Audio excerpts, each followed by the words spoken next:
was trawling around the internet trying to find out basic information about Transnistria and how to get there and what to actually do when you do get there. And all I was finding was very rambly videos, so I'm going to try and keep this to a couple of minutes long. As you probably already know because you're looking for information about Transnistria, Transnistria is a breakaway region in the Republic of Moldova.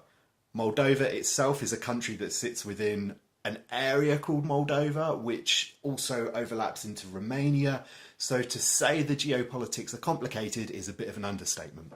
When Moldova became independent and moved towards the Western world, Transnistria was pulled back a little bit by the USSR and broke away to create its own state. And today it's the only country in the world with the hammer and sickle still on its coins and its flag. Even Russia don't do that anymore. Despite officially being part of Moldova, it's got its own currency, its own army, its own parliament, it's got its own thing going on. As a tourist, there's not a lot to do in Transnistria, but if you're a geo-geek like me, you've probably thought about having a nose around it. Unless you really, really like monasteries and wine, you can do the breakaway state of Transnistria in under 1 day. You don't need any more time there, believe me. How do I get to Transnistria? Well, you've got a couple of options. Firstly, you need to know where you're going. The two main cities in Transnistria are Bender and Tiraspol, the capital. You can't fly to either directly. You need to travel from either Odessa in Ukraine, or the easiest route that I used was from Chisinau in Moldova. There's a super cheap bus that will get you from Chisinau to Bender and Tiraspol. It takes about 45 minutes, but it looks super sketchy and really uncomfortable. I will say this again later in the video, but if you can, pay for your transportation. Your taxi driver will help you at the border and drop you off exactly where you need to be. This shouldn't cost more than between 50 and 60 euros return, and it's worth it. You don't want to get stuck, lost, or stranded in Transnistria overnight. You're only allowed to visit Transnistria as a tourist for a limited amount of time, and your Moldovan SIM card or your European SIM card won't work in Transnistria, so you'll be a bit stuck. What do I need to take? Your passport. That's not my passport, but you will need your passport with you at all times when travelling throughout Transnistria, and also you'll need it at the border. If you show your passport at the border, the guards will give you a paper visa.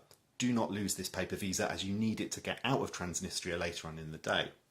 Aside from your passport and your visa, take euros. You can change euros for the Transnistrian rubles, which are these things.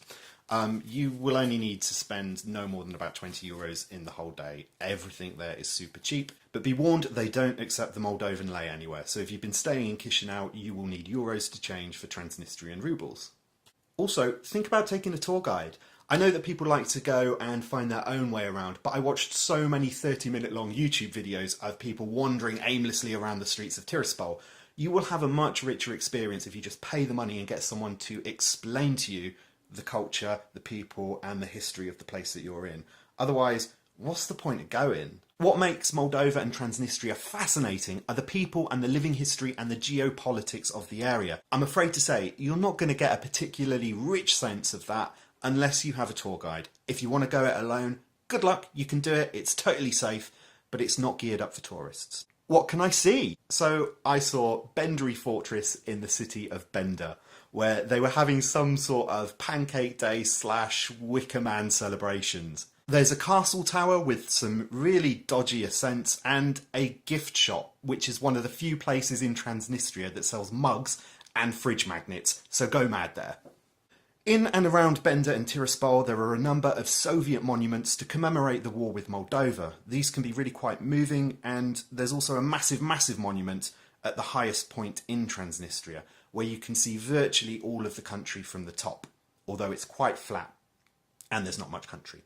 Between the two cities there are a number of monasteries, villages, and loads of statues of Lenin, plus a ferry that takes you over the river Dnistra.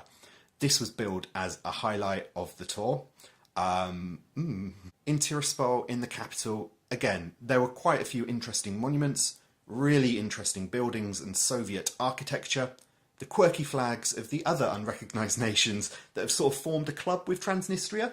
There are tanks, eternal flames, lots of statues of Lenin everywhere, and some really good places to eat. In this video, I'm not going to go into everything that I did there and the things that you can see because there isn't very much to do, and to be honest, I don't want to spoil the surprises for you.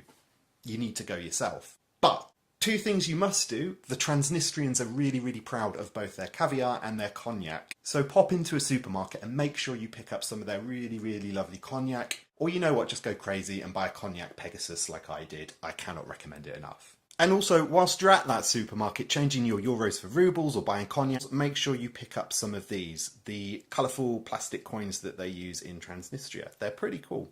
Is Transnistria safe? Well, yeah, it's fundamentally as safe as you make it as a traveller. Just be sensible.